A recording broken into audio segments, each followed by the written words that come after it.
Good afternoon. My name is Katrina Boyer. I'm the Investor Education Coordinator for the Pennsylvania Department of Banking and Securities.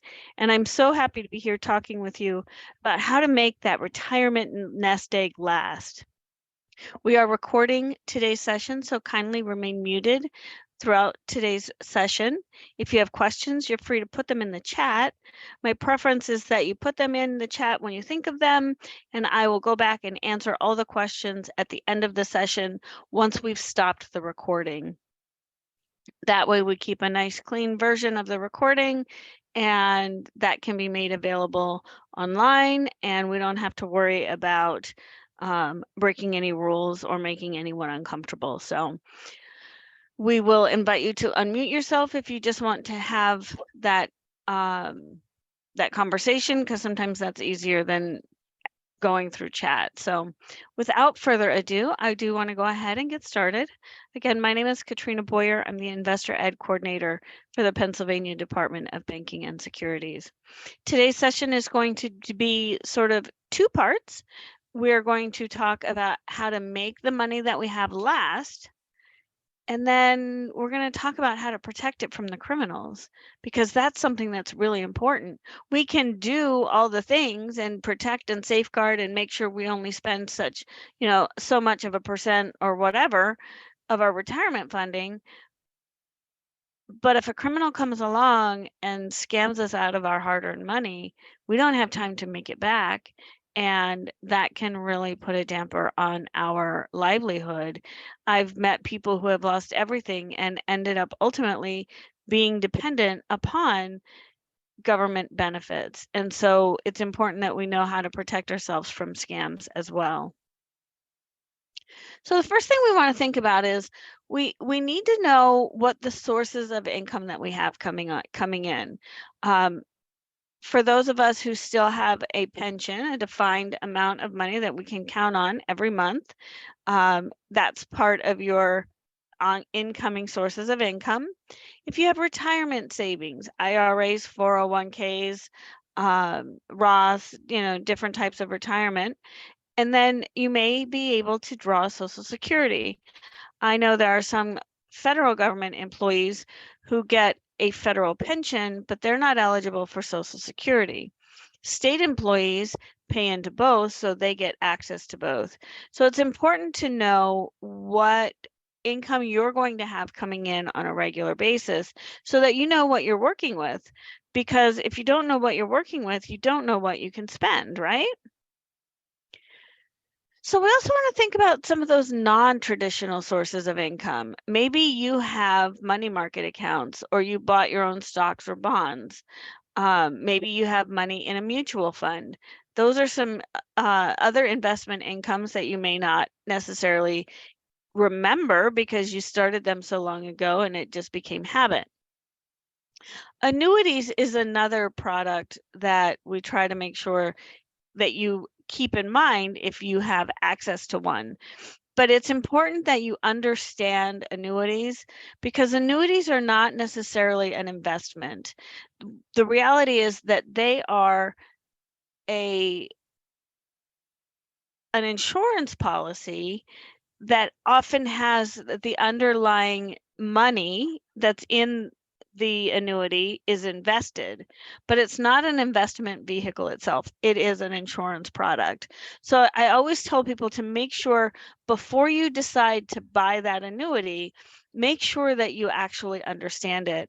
One of our volunteers through AARP sat through an annuities pitch where they were asking her to purchase this annuity, and I want to say it was a few $100,000, and the person said, Katrina, I would have had to live to be 105 years old in order for that annuity to actually pay for itself. That's a long time to live.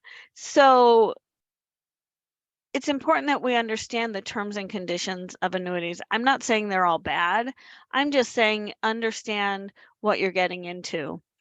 Another thing that we might consider for income might be a side job or a small business. Part-time work at your favorite store can either be a godsend or it can put you into financial ruin if you have habits of spending too much money there. But it can help when you're thinking about where all of your living money is going to come from. But take advantage of some of those special talents. I love going to craft fairs and seeing retirees that are just thoroughly enjoying making the crafts and the things that they love to do with their hands, and then turning around and being able to make a profit out of it. So those are some non-traditional sources of income that we have that we might want to consider.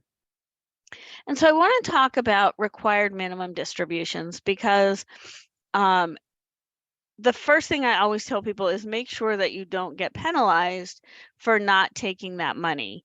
So the IRS, the feds mandate that you are required to withdraw a defined amount of money once you turn 72.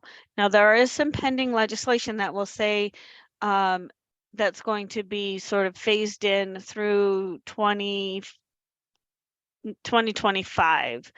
That's making that number a little higher. But the reality is the IRS says that you have to withdraw so much money from your investment accounts, your 401ks, your IRAs, those types of accounts. You have to take a certain amount out. If you fail to take out the amount that you're required to take out, the penalty is 50%. So if you're required to take out 30, let's say you've got some investments and you're required to take out $20,000 a year from those investments. If you don't take that out, you're going to pay Uncle Sam $10,000. So it's important to know and talk with your tax professional to make sure that you're getting that money withdrawn. Now, there are lots of different things that you can do with that. I know there are some people who pull the required minimum distribution and they make a donation to a local nonprofit. That's okay to do. You just have to pull it out of the accounts. Now, there are two exceptions. Those are if the money is in a Roth IRA. A Roth, as you may know, the taxes have already been paid, so you don't have to worry about tax. If you are still working and you are a partial owner of the company, you don't have to pull your required minimum distributions. And there's some caveats that are based upon the age of your spouse. If you have a spouse who's much younger, your required minimum distribution may be less. So talking with your tax professional can be really helpful. And I have left this this web link for you to check out so that you can read more about required minimum distributions. But now I want to talk about the fun stuff because that's what we're here for, right? We're here because we want to learn how we can spend our retirement money and not go broke in 5 years. So there's two different strategies that I'm going to talk about today. The first one is a real basic rule of thumb. It's called the 4% rule. And basically what that says is that you take the total amount of money that you've saved in all of your retirement accounts. Now, obviously a pension you don't have a choice on because you're going to get what you get. But there's a rule of thumb that says that if you start your first withdrawal at 4%, as long as your account continues to earn more than 4% in interest, you won't go broke. You can adjust that 4% every year based upon inflation. So keep that in mind as you start to think about how can I live my lifestyle and not end up without being able to do that. So the 4% rule is one that I think is very fascinating. If you are pulling out 4%, inflation is 3%, that doesn't mean you start to live off of 7%. What that means is you increase the 4% by 3% so that you're living on whatever that new total is. If your 4% was $1,000, then you would pull out the $1,000 plus 3% of 1,000. And that's how you would continue to ensure that you're not going to go broke if you want to use the 4% rule. Now, the rule that I think is going to work really well for me, because I'm a visual person, is called the bucket strategy system. And it really is for long-term vision. So the first bucket I'm going to talk about is bucket number 1. That has our current living expenses in it. So that's where we're going to keep the money that we need for the next 1 to 2 years. Any direct deposits, Social Security payments, IRS refunds, pension payments, those required minimum distributions, all of that money that's going to be coming into you on a regular basis is going to go into bucket number 1. You're going to hold it at a financial institution, a bank or a credit union that has FDIC or NCUA insurance, because you want to have easy access to it. That's where you're going to pay your bills, right? That's where you're going to pay your everyday bills. That's where you're going to get gas. You're going to go to the grocery store. You want to go see the theater. That's where that money is going to come from, bucket number 1. So bucket number 2 then is money that I'm going to need soon. I'm going to need it in the next 3 to 5 years. So you might want to put it into an investment account that's more conservative so that you can earn more interest, yet not be concerned about losing a significant amount of money. So perhaps maybe you want to invest in bonds. That might be a way to keep that money invested and earning some interest, as opposed to just letting it sit and stagnate. Because if it's not earning interest, it's actually losing value because of inflation. So what's cool is you're going to use bucket number 2 to replenish bucket number 1 from year to year. So let's say with all of the money that you have coming in, you still need, maybe your 4% is $5,000. So you're going to be taking $5,000 a year out of bucket number 2 and putting it into bucket 1 so you have it to live on. Bucket number 3 is where you're going to keep all the rest of your investments, all the rest of your accounts. That's money that you're not going to need for at least 5 years, and you can afford to focus on growing that money. So long-term investments, maybe you want to keep it in the stock market or a mutual fund, or maybe you want to invest in real estate. The great thing about bucket number 3 is that you don't need that money for at least 5 years. And if you experience losses, you've got some time to recover to see the money come back into that bucket. Also, if you have to pull from that bucket when the market's down, you're only pulling what you need for the next year or two, because that's where you're putting money from bucket 3 into bucket number 2 that has money for the next 3 to 5 years. So it's not a huge amount of money, and you still have bucket number 3 that's going to continue to grow and recover from any losses that you may have experienced. So when we put the bucket strategy all together, you can see that the reality is that the 3 buckets kind of feed into each other, almost like water flowing from one bucket into the other. And it's easy to keep focused on what I have to live on for the next 1 to 2 years, because that's what I need to be concerned about now.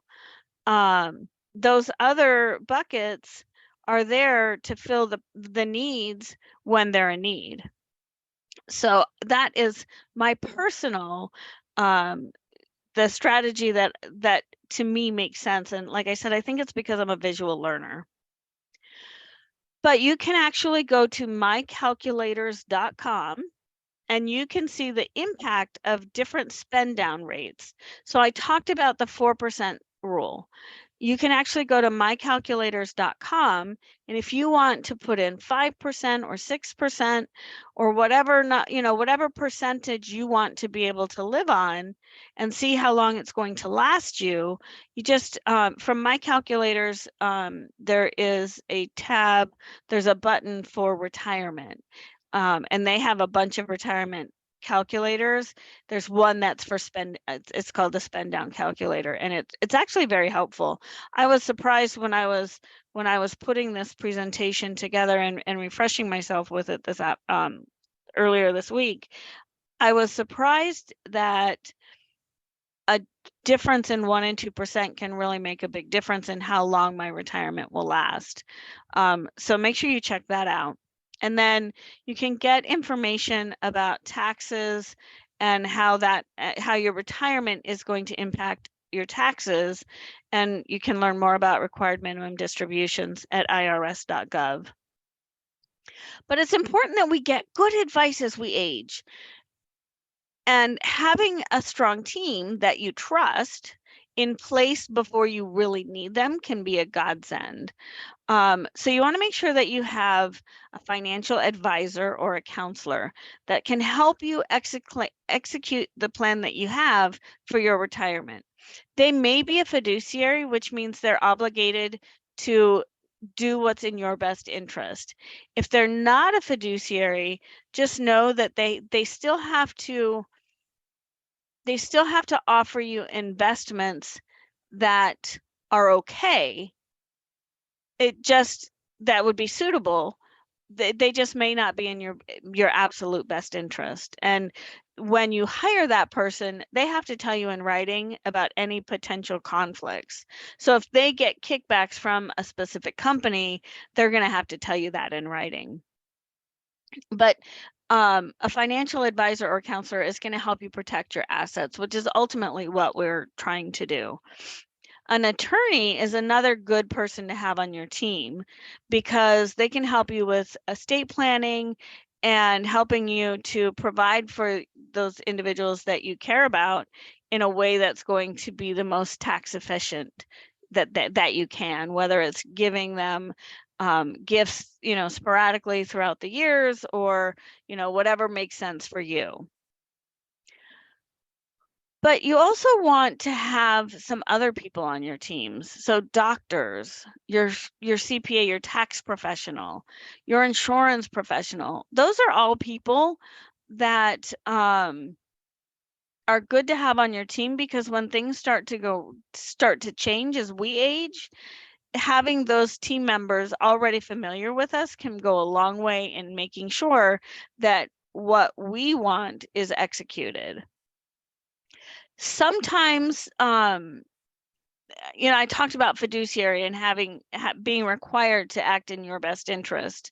Insurance providers and financial service professionals are not always fiduciary. They don't always have that fiduciary duty, but it's okay for you to ask, and they are required by law to tell you an honest answer. So I always encourage people to make sure that the people that you're working with have that fiduciary duty. I think it's incredibly important. You can investigate your professional by going to brokercheck.finra.org, and you can see if they're registered. Number one, don't do business with someone who's not registered. They're breaking the law. Number two, you can see how long they've been in business and where they've worked. Interestingly enough, you can also see some of their other professional work, especially if they haven't been doing investment work for very long. You can see that they worked at the car dealership, that they were, whatever they did. It's kind of cool to see that history. But you can also see if complaints have been lodged or if any actions have been taken against them. That's where you want to key in on actions taken against them. The reality is that if you make me mad, I can file a complaint about you. If I make you mad, you can file a complaint about me. Complaints can be a dime a dozen. So I try to encourage people not to put a whole lot of weight on complaints, because complaints, like, they're just that, they're complaints. If you see 15 complaints and they all kind of say the same thing, that should be a red flag. And there may be something more that's being done that's just not public record yet. So make sure that you broker check. And while we're talking about who we can check and who can't, you can investigate your attorney. You can contact the County Bar Association and find out if they're registered there. Not all attorneys are registered with the County Bar Association, but that's a good place to start. Also, if you're looking for a referral, the Bar Association can really help. If you don't know how to reach the County Bar Association that you're in, you can go to pabar.org and you can find out information there.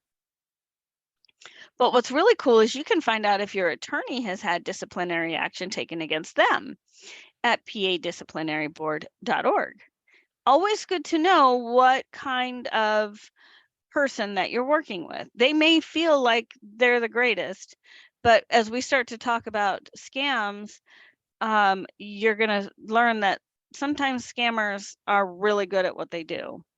So we want to make sure that we're doing that investigative work as well. You can find an an insurance professional by going to the Department of Insurance websites. You can learn about their history, find out how long they've been in business, if they've had complaints, all those types of things at insurance.pa.gov. And so now I want to talk about protecting. We talked about how we can spend it and make it last for 30 years, hopefully. Let's talk about how we can protect it from those criminals that are out there trying to steal our money. So the first type of scam that I want to talk about is affinity fraud, because I think that, as people, we want to trust. And so when someone comes into an organization and befriends us, and suddenly they offer us this great investment opportunity that they don't want you to tell anyone about, that needs to be a red flag. And so I'm going to play for you a short 2-minute video that was done really well on a website called Invest Right. But let me just play this and then we'll move on. Affinity fraud can happen to anyone, but seniors are often a targeted group. You could be targeted by someone close or a member of a group with common interests. They'll use their relationship with you to get you to invest, often without you having done any research on the investment because of the trust that you have for the person. When a fraudster targets a group, they'll build relationships with influential members to gain acceptance. Ultimately, their goal is to convince these leaders to trust their investment advice, and in doing so, convince others in the group to invest along with them. The leaders often have no idea the fraudster is out to steal your money for their personal use. In the end, you're left with a huge loss and are less likely to report the fraud because you don't want to lose a friend, or you simply can't believe your trust could be abused that way. Protect yourself. Know the red flags. Be suspicious of anything that seems too good to be true, and research anyone who gives you investment advice, no matter how trustworthy the person seems. Don't be drawn in by lofty promises. Even short-term initial returns may be false. Many affinity scams are Ponzi schemes, where new investor money is used to make payments to earlier investors, giving a false and temporary illusion of success. Ultimately, research the investment and the person recommending it. Ask plenty of questions, and consider seeking advice from an objective third party. Check first and research. So if you want to research the investment, you can always call my office, and I'm going to provide you with that toll-free number at the end of today's session. But the speaker in the video referenced how affinity fraud and Ponzi schemes often go hand in hand. So I wanted to talk about Ponzi schemes next. The thing we have to keep in mind with Ponzi schemes is that there's no actual business. Um, Money that gets invested gets used to repay early investors. They promise great returns, but as soon as investors stop flowing in, there's no way to pay those awesome returns, and that's when the house of cards crumbles. So we all know of Charles Ponzi. He was this Ponzi schemes were named after him from the 1920s. We also all know oh gosh, we all know the guy. But I want to talk about a local Ponzi scheme artist who was from Scranton, PA. So Jan Lewandowski was the Polka King, and maybe you have heard of him. But he stole almost almost $5 million from Pennsylvanians, Delaware, and New Jerseyans. And they actually made a movie about it. Netflix did. It's called The Polka King, and I'm going to play a clip for you that is just another 2 minutes long. But one of the things that I found when I watched the movie, is it really helped me to understand how people can get caught up and end up investing in Ponzi schemes. Because the reality is, how many of us would sit and think to ourselves, that would never be me. I would never fall victim for a scam like that.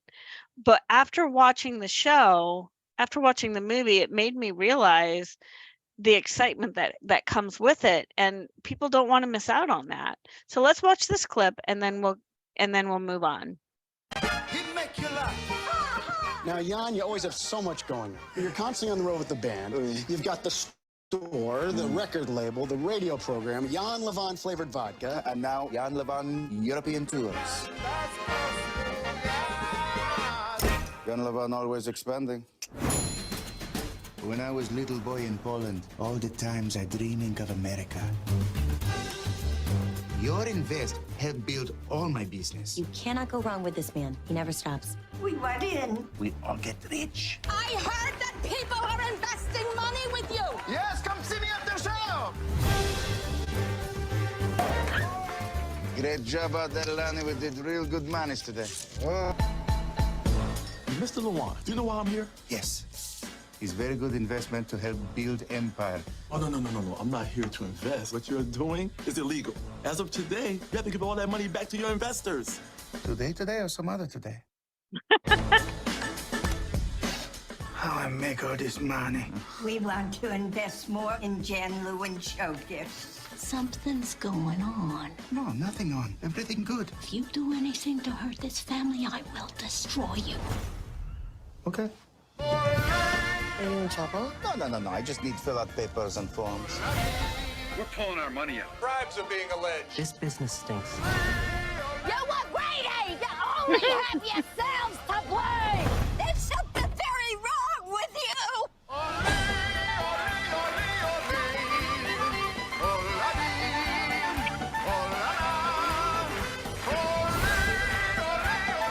It's America. We all get second chance.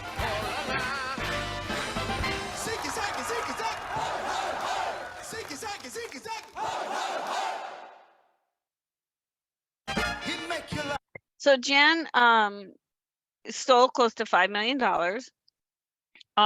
He was sentenced to, you can see what his sentence was. He ultimately served 5 years because his sentences ran concurrently. If you're curious about what he did after he came back out of prison, he tried to launch Jan's rapping polka. He was the rapping polka king. So there's actually a very funny video out there if you want to be entertained.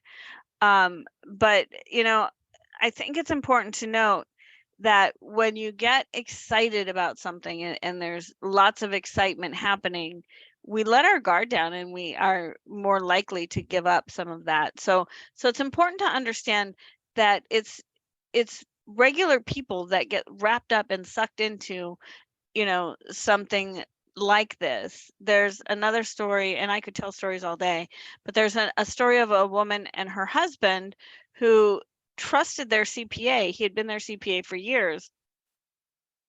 At some point he came to them and he said, I've got this great business opportunity for you. And they invested their whole nest egg. And it turned out to be a scam.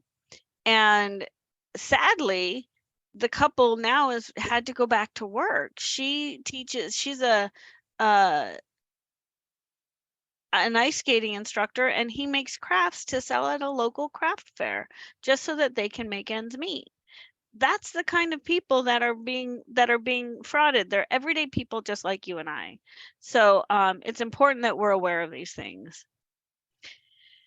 And so the last scam that I want to talk about is the free lunch scam. Basically, you get a beautiful printed invitation in the mail that promises you a free dinner or a free lunch. All you have to do is listen to, a 20-minute presentation.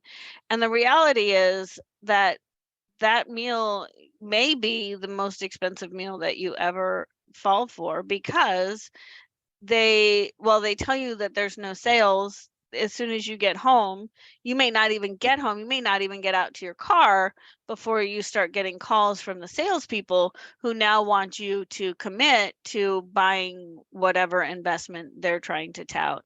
And beware that, and a lot of times they will say, that there's no risk. This investment is guaranteed. There is no such thing as a guarantee on an investment, period. So before you do anything with your hard-earned money, investigate the information. If you have a specific company that you are thinking about investing in, you can go to the SEC's website, the Securities and Exchange Commission. They have a website where you can go and search the name of the company, and you can find all of their historical filings for the life of the company. That's a great place to go to search and find, because you don't want to invest in something that's not registered. That's a scam. So before you trust someone with your nest egg, verify that they actually have permission to be selling those investments. Make sure that they're registered. And we talked about that when we talked about verifying the investment professional. And before you invest in anything, make sure that you research it and use trustworthy sources. My office, the Department of Banking and Securities, the Pennsylvania Attorney General, FINRA's broker check, the searchable database with the Securities and Exchange Commission. There are lots of great places to go so that you can get unbiased information that can help you to be better educated. My office, 800 PA Banks. What's really cool about calling that number is when you call, a real life person answers the phone. There's no 1 for this or 2 for that, so that's exciting. If you have been a victim of a scam, you can call the Pennsylvania Attorney General's office at 800-441-2555. They would be happy to help you with, filing at the right places and help you. They will be happy to investigate that. But I want to provide some federal resources. Broker check. When you go into broker check, you can find out, that's where you can find out all the information about the investment professional, how long they've been licensed, if they've had complaints, all those things. Brokercheck.finra.org, or you can call the 800 number that you see there. When I'm 65 is a great